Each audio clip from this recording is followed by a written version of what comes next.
Começa agora. Diário Econômico PicPay. Uma análise das principais informações que impactam os mercados, A economia global e do Brasil. Apresentação Marco Caruso. Bom dia, pessoal. Hoje é sexta, 12 de abril e este é o seu Diário Econômico. Os mercados seguem digerindo mal a inflação americana. Só quem não sofre são alguns hedges de inflação, ou seja, ativos que te protegem contra uma inflação mais alta, e a Bolsa Americana, que, como diz o Manual do Investidor Esperto, é comprado a zerado. Sofrem então a renda fixa e variável global e as moedas contra o dólar de modo geral. Mas até que a gente teve sim algumas notícias que poderiam dar algum respiro para o humor do investidor. A inflação americana no atacado, o PPI, que é uma espécie de GPM gringo, para facilitar aqui o nosso entendimento, veio mais baixo do que o esperado. Inclusive ajudando na ideia de que o número do PCI de março, que ainda vai sair daqui 2 semanas e é a inflação oficial perseguida pelo Fed, pode ser menos pior, digamos assim, do que o CPI que saiu quarta-feira agora.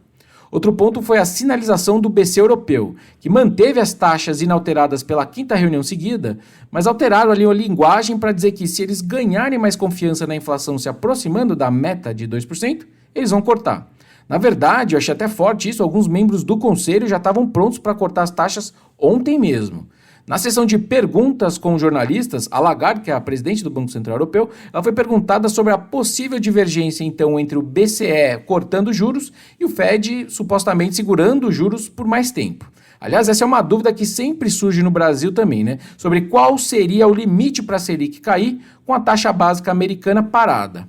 O ponto dela aqui foi que o BCE europeu se concentra na área do euro e não nos Estados Unidos e que a natureza da inflação europeia tem sido diferente e melhor na visão dela. Ela parece razoavelmente mais confiante de que a inflação vai ceder para a meta de 2%. O euro até que caiu pouco dado o diferencial de juros que está se abrindo, ou seja, a Treasury de 10 anos dos Estados Unidos está mais de 2 pontos percentuais agora acima do 10 anos alemão, e é uma diferença que a gente não via desde o pré-Covid. E geralmente quando isso acontece, isso conversa com uma moeda mais fraca lá na Europa. Fica aí então um argumento para um euro mais fraco. Agora, sobre a força do SP500, a Bolsa Americana, mesmo com o juro de 10 anos subindo uns 40 pontos no mês, vem aqui alguns pontos também na minha cabeça. O primeiro é que parte da alta dos juros vem de uma economia americana mais resistente e isso é bom para a Bolsa, certo? Segundo, que a inflação mais alta ela afeta menos relativamente as grandes empresas que estão ali no índice e que conseguem repassar esse custo maior para o cliente final, porque justamente são empresas maiores. A soma disso tudo talvez ajude a explicar, por exemplo, por que os analistas estão prevendo que a média das empresas que compõem o SP500 vão ver os seus lucros por ação subindo uns 4% nesse primeiro trimestre de 2024, dados aí da Bloomberg Intelligence. Vindo para o Brasil agora, a atividade segue voando nesse começo de ano. O varejo veio bem mais forte que as projeções e a gente vai ver o setor de serviços daqui a pouco. Do varejo, o crescimento de fevereiro é o maior desde maio de 2021, justamente quando a economia ainda estava se recuperando dos impactos da pandemia, acelerando. O comércio mais dependente de renda está crescendo mais de 9% sobre o ano passado e deve estar, obviamente, se beneficiando não só desse emprego e renda do trabalho que estão mais fortes, como também do caminhão de dinheiro que entrou na economia com o pagamento de precatórios que eram devidos pelo governo federal. Entrou agora na virada do ano.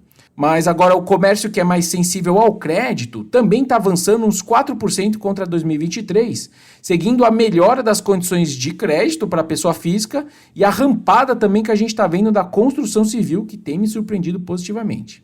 E, obviamente, a venda de carros que continua bombando 16% anual aí. Brasileiro na primeira brecha troca de carro, né? Impressionante. A consequência disso é que o nosso PIB já pode ser ainda melhor do que os 2% que eu comentei outro dia, dado o tamanho da surpresa de ontem. E também que, mais uma vez, não tem grandes motivos para o juro brasileiro ser muito mais baixo, certo? Bom dia, bons negócios e sorte sempre. Você ouviu? Diário Econômico PicPay.